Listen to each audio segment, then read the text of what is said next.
में जा सकते हैं और अपने अंतरात्मा के विचारों को समझ सकते हैं। यह हमें स्वयं की अधिक जानकारी प्राप्त करने में मदद करता है और हमारे आत्मविकास को प्रोत्साहित करता है। इस प्रकार सोच समझकर बोलना और मौन रहना दोनों ही व्यक्ति के आत्मा के साथ संवाद करने के अलग अलग तरीके हैं, जो उसके व्यक्तिगत और आध्यात्मिक विकास में महत्वपूर्ण। साथियों, गहन विचार में आपका स्वागत है। आशा करते हैं आप सब अच्छे और कुशल मंगल होंगे।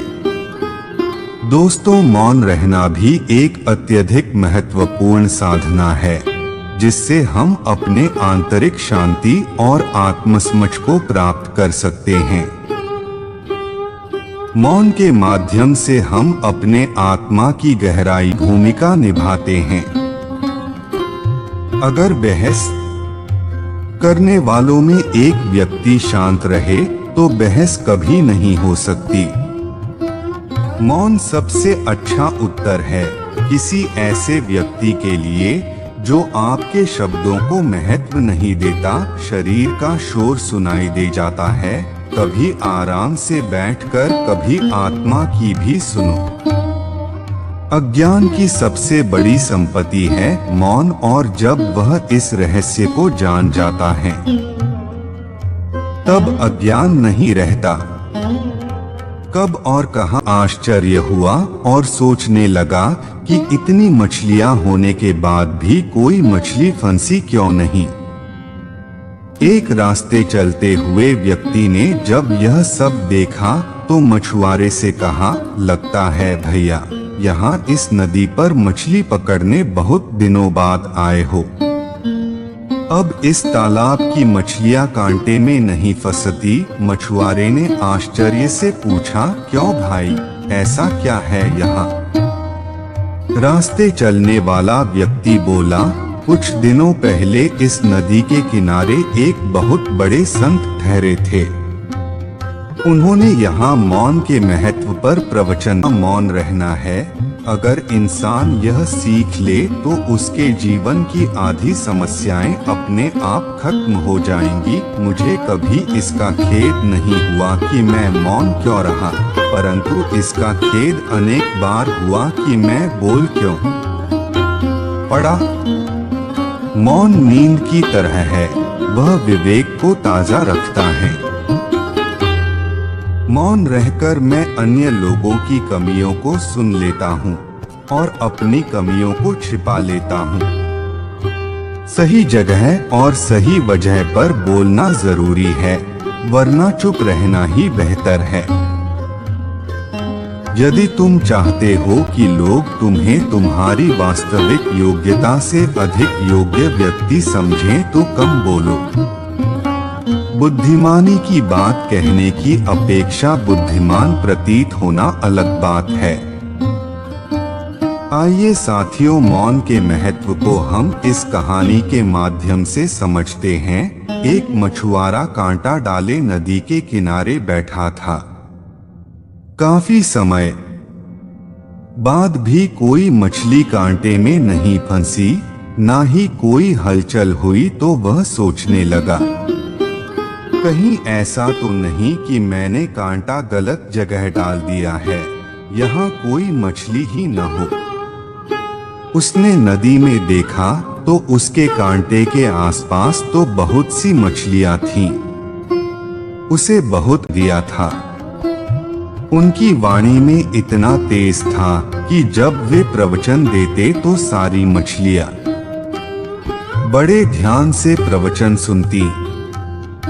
यह उनके प्रवचनों का ही असर है कि उसके बाद जब भी कोई इन्हें फंसाने के लिए कांटा डालकर बैठता है तो ये मौन धारण कर लेती हैं। जब मछली मुंह खोलेंगी ही नहीं तो कांटे में फंसेगी कैसे? इसलिए बेहतर यही होगा कि आप कहीं और जाकर कांटा डालो, परमात्मा ने हर इंसान को 2 आँख, 2 कान, 2 नासिका, 2 बाहें और 2 टांगे यानी प्रत्येक को 2 ही प्रदान किया है, पर जिह्वा एक ही दी है। क्या कारण रहा होगा? क्योंकि यह एक ही अनेकों भयंकर परिस्थितियों को पैदा करने के लिए पर्याप्त है। संत ने कितनी सही बात कही कि जब मुंह खोलोगे ही नहीं तो फंसोगे कैसे। अगर इंद्रिय पर संयम करना चाहते हैं तो इस जिह्वा पर नियंत्रण कर लेवे, बाकी सब इंद्रियां स्वयं नियंत्रित रहेंगी। यह बात हमें भी अपने जीवन में उतार लेनी चाहिए। एक चुप 100 सुख, इसलिए प्यारे साथियों मौन में डुबकी लगाओ, मौन को अपने भीतर लाओ।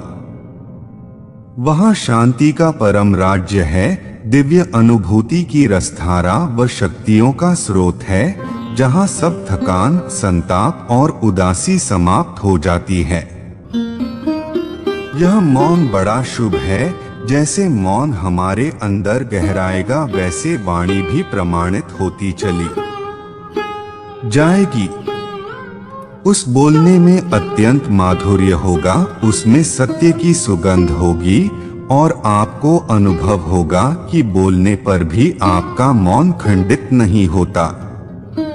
मौन जीवन में इतनी बड़ी घटना है कि कई बार तो समस्या हमारे ज्यादा बोलने के कारण ही उत्पन्न हो जाती है। अगर आप दूसरों के विचारों पर नियंत्रण पाना चाहते हैं तो सर्वप्रथम अपने विचारों पर नियंत्रण करिए। अपने विचारों पर नियंत्रण करने का सबसे आसान तरीका है कम बोलना या मौन रहना। इस दुनिया में वो इंसान सबसे ज्यादा सुखी और समृद्ध होता है जो क्रोध आने पर खुद को मौन रख सके। इतना मत बोलिए कि लोग चुप होने का इंतजार करें, बल्कि इतना बोलकर चुप हो जाइए कि लोग दोबारा बोलने का इंतजार करें कि अगर एक बार घट जाए तो जीवन ही परिवर्तित हो जाए। पहले भीतर विचार और बाहर मौन होता था और अब भीतर मौन और बाहर विचार होंगे। बस एक बार इसका प्रयोग तो करो, सफलता का कटीला मार्ग भी मंगलमय हो जाएगा। जब भी बोलो उचित और सत्य बोलो, अन्यथा मौन रहो। मौन एक साधना है, तप है। वर्तमान परिस्थितियों में हम देखें तो जीवन की कई सारी समस्याओं का समाधान हम मौन रहकर निकाल सकते हैं। आत्माओं को छूने में सक्षम होने के लिए हमें मौन की आवश्यकता होती है। सही जगह और सही वजह पर बोलना जरूरी है, वरना चुप रहना ही बेहतर है। यदि तुम चाहते हो कि लोग तुम्हें तुम्हारी वास्तविक योग्यता से अधिक योग्य व्यक्ति समझें तो कम बोलो। बुद्धिमानी की बात कहने की अपेक्षा बुद्धिमान प्रतीत होना अधिक आसान है। विशेषज्ञ की माने तो मौन से व्यक्ति व्यर्थ और झूठी बातों से बचाता है। जीवन अनुशासित रहता है, वाणी भी संतुलित रहती है। मौन का अभ्यास करने से कार्य की क्षमता भी बढ़ जाती है। चुप रहना एक ऐसी शक्ति है जो हमें किसी भी बात को गहराई से समझने की और काम करने की ऊर्जा देती है। चुप रहने से हमारा माइंड ज्यादा काम करने लगता है और हम ठीक समय पर सही निर्णय लेने में सक्षम होते हैं। यह हमारी आत्मिक शक्ति का मुख्य स्रोत है, जो आजकल के समय में हमारे लिए बहुत ही मुश्किल है। यह हमारे मन को शांत करता है। शांत रहने से हम अंदर से आसानी से हल किया जा सकता है। चुप रहकर ही भगवान या परमात्मा से भी सीधी बात की जा सकती है। जीवन में खुश रहने के लिए चुप यानी शांति का विशेष महत्व होता है।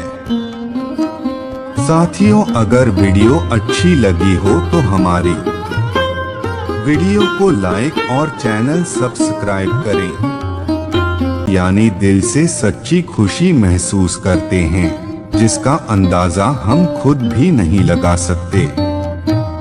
इससे हमारी संकल्प शक्ति भी बढ़ती है।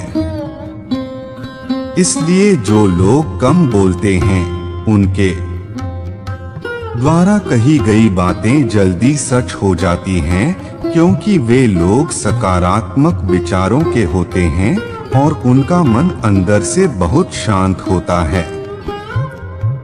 जब किसी परेशानी का हल असंभव सा दिखाई देता है, तो कुछ देर चुप रहकर, अकेले में बैठकर उसे बड़ी